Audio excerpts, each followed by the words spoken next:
I'm Kevin Shaw, and you're watching the Watercraft Journal.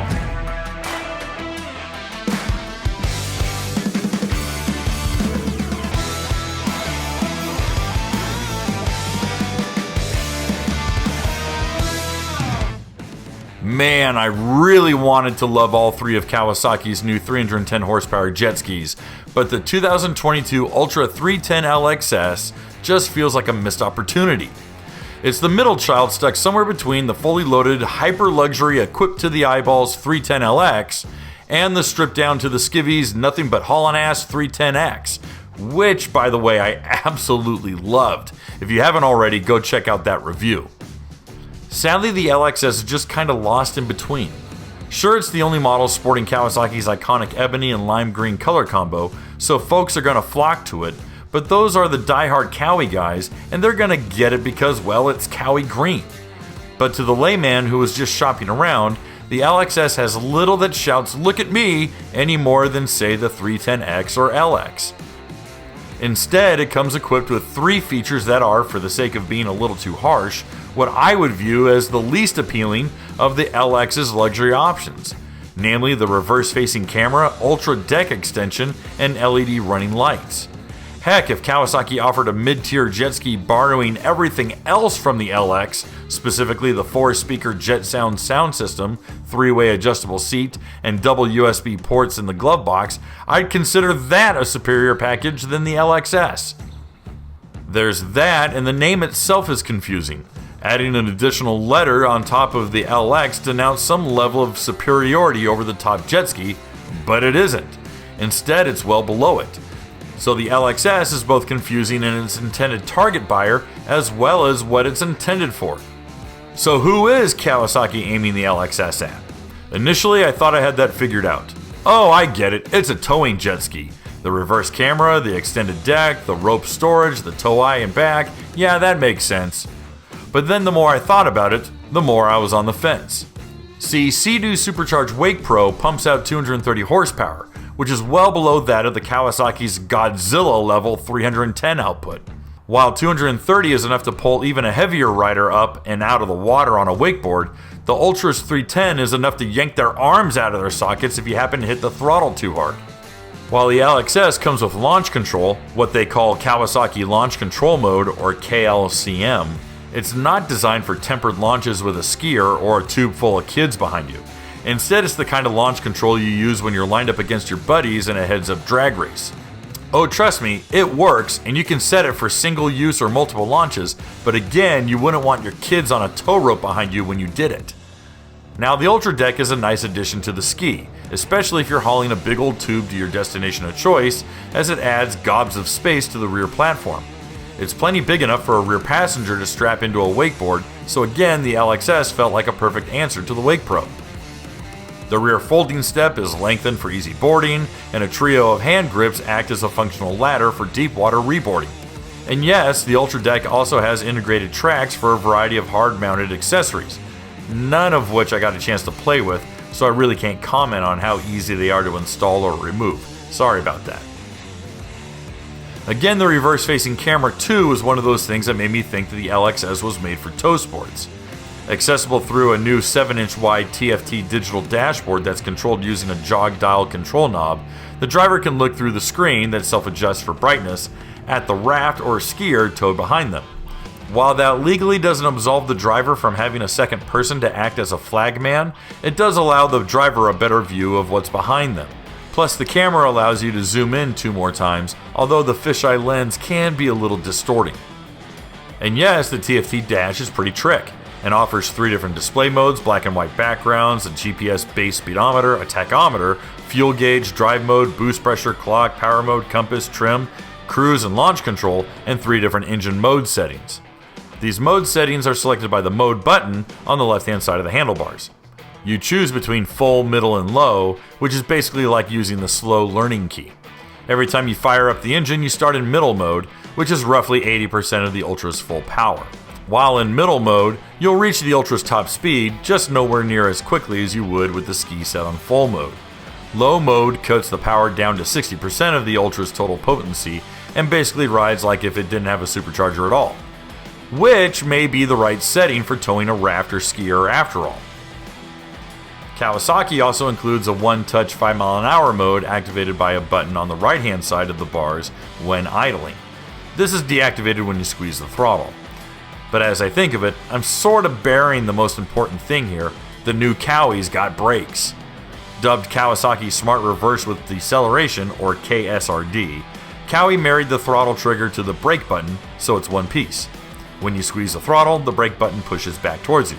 When you hit the brake, the trigger extends forward. This means that the new reverse fully overrides the throttle, slowing you down by deploying the reverse gate until the Ultra comes to a standstill. When you let go of the brake, the drive mode indicator on the dashboard flashes to N for neutral. When you press the brake, it'll switch to reverse, and obviously if you squeeze the throttle, the dashboard will flash to forward. In my view, Kawasaki did a good job coming up with something different for systems that have been done twice before. All three manufacturers have their own take on a brake and reverse system, and while the Kawasaki's is definitely the most unique, it's not hard to get used to. To that point, if you're thinking that I'm all down on the LXS, let me tell you, they did a lot right with the redesign. The 5-way adjustable handlebars are back, but are redesigned with better ergonomics, pistol grip style hand grips, improved control modules with redesigned buttons with sealed membranes, and a softer throttle spring for less hand fatigue. Gone is the super wide saddle too. Instead, Kawasaki leaned hard into making the rider as comfortable as possible with a new seat narrowed 3.15 inches at the knees. Pinching the seat at the knees means that you're not riding so spread out. Equally, Kawi revised its urethane foam padding, giving you deeper hip support and improved jolt and vibration absorption too. Since Kawasaki added a new jog dial, gone is the traditional glove box. Instead, now you've got two of them. Each of the ski's side fairings swing up on Goldwing style hinges, opening up to a horseshoe-shaped 10.6 gallons of storage, with the right side featuring a half-gallon sized watertight box for your phone or wallet. There's also an optional USB port accessory to keep your phone charged. Beneath the hood is the 32.8 gallon bow storage. There's also a molded-in pocket at the rear that adds another 2.8 liters or 0.7 gallons of wet storage, ideal for a tow line. And for those keeping track, that's a total of 44.5 gallons of storage, which is a heck of a lot less than the previous generation's 60 gallons. Yeah, you can cram a bunch of stuff in the bow, but the opening is so stinking small that I fought to shove my camera bag in there. Seriously, did nobody during the testing phase bring a backpack with them? Come on guys, open that dang thing up again. The Ultra's fuel capacity bumped up half a gallon to a total of 21.1 gallons. The redesign also includes new built-in cleats, splash deflectors, and enlarged rear view mirrors. There are also some pretty deep cup holders up by the dash, ensuring that you won't lose your bottled water except for maybe in seriously rough conditions. There's a few more doodads and doohickeys in the LXS that your dealer can walk you through that frankly most people won't ever use or even know they have. Instead, I want to touch on two of the biggest changes to the new Ultras that nobody seems to talk about. First, Kawasaki went full fly-by-wire. That means that the supercharged 1,498cc inline 4-cylinder dual overhead cam power plant has a newfangled throttle control and engine management system. This allows for multiple acceleration maps, smart engine monitoring, and lightning-fast throttle response. Now in its 5th year, the current iteration of the Kawasaki 1.5-liter sports redesigned forged pistons, dramatically improved engine oiling, redundant cooling circuits, and increased heat mitigation. Squeezing the 8 1/4 to 1 compression slugs is a bonkers Eaton twin vortices TVS supercharger that crams a ridiculous 16.8 psi at peak RPM down its throat. All of that adds up to a true 310 horsepower, twisting out a class-leading 1,890 pounds of thrust from its 160mm axial flow single-stage jet pump. And if none of that makes any sense to you, just know that it's a metric ton of badass at your fingertips. Next, while Kawasaki did reinforce the bow of the Ultra's 22.5 degree dead rise to stiffen it up, the rest of the true deep V hull hasn't been changed. It's still the same layered fiberglass covered in durable gel coat hull that's been dominating offshore racing for 15 years now. Instead, the entire deck was totally redesigned, and more importantly, lowered. The new overall deck height was dropped by 1.38 inches. Equally, the footwells were widened and dropped several inches, putting the rider deeper inside of the hull. This means that your body weight is closer to the waterline, allowing you to ride smoother and more predictably in whatever conditions you encounter. More importantly, this single change has unlocked the Ultra's ability to corner sharper and at faster speeds than ever before. Hairpins, S-turns, sweeps, the Ultra 310 can knock them out and do so in white-capped wind-blown chop, and that's something nobody else can claim. Now, by the numbers, the LX-S did not exactly stack up against its lighter kin, the 310X. The LX-S adds nearly 35 pounds to a stripped-down sibling, 1,065 pounds versus 1,031 pounds. Acceleration suffered as a result, putting it nearly a whole second behind the 310X's 5 to 65 mile per hour time of 4.77 seconds at 5.65 seconds. Top speed numbers weren't headline news either at 66 miles per hour, but these were recorded at 1,044 feet above sea level with a 240-pound rider and in mid-90 degree air on Lake Mead. So better conditions, less fuel, and a lighter rider will certainly fare better results.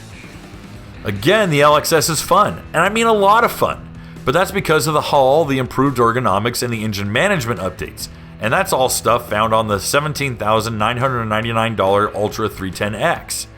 The LX-S, on the other hand, and its $18,499 MSRP, still struggles to know who it wants to be. Is it a high-performance tow rig? Is it a hardcore offshore competitor? It's not quite luxurious, but it's not exactly a stripped-down race ski either. Without a clear identity or a targeted audience, it's hard to know how to market the LX-S besides a middle-tier trim package that's stuck between two extremes. I mean, the 310LX, I get. The 310X, I totally get. But the LX-S, I don't know, man. It's just kind of there. And personally, I don't think that does Kawasaki any favors in today's market. Consumers want to be told exactly what they're getting, what it's meant for, and what to expect. And the Kawasaki Ultra 310X just doesn't say anything. And that's a shame because it's a really good jet ski. I'm Kevin Shaw and you've been watching the Watercraft Journal. If you enjoyed this video, please give it a like, leave a comment, and share it with your friends. And if you want more awesome jet ski content, please make sure to visit us at www.watercraftjournal.com, where new articles are written and published every single day, Monday through Friday, entirely subscription free to you.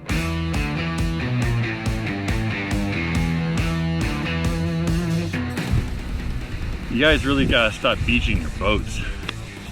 Holy cow, look how far up you are.